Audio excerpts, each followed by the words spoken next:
আপনাদের নিশ্চয়ই মনে আছে যে বেশ কয়েক বছর আগে, এখন এই মুহূর্তে কোথায় নেই সেটা, কয়েক বছর আগে বাংলাদেশে একটি অনুষ্ঠান হতো, খুব সম্ভবত একটি টিভি চ্যানেলে একটি অনুষ্ঠানটি চালু করেছিল, তোমাকেই খুঁজছে বাংলাদেশ, একটা অনুষ্ঠান।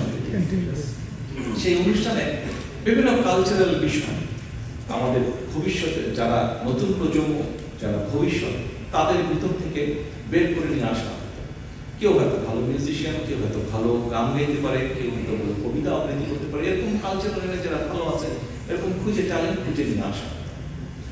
তা আমি আমিনুলের সাথে কয়েক বছর আগেও আলাপ করেছিলাম, গতকালকে আলাপ করছেন যে আমরা স্কুল থেকে, বিশেষ করে যদি আমাদের ভবিষ্যৎ, আমি স্কুল কলেজ বলেছিলাম, আমিনুল আমাকে বলে যে ভাই আমরা স্কুলের মধ্যে থাকতে হবে, কারণ কলেজ হলে তারপরে করা যাবে, কিন্তু তারপরে কলেজ হলে একটা বয়সের একটা পর্যায়ে চলে যায়।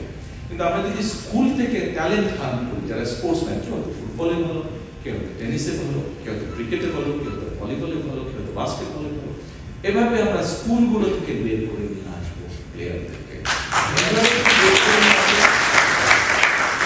এভাবে এটা প্ল্যানিং এর বিষয় আছে, কিন্তু সেটা আমরা করবো।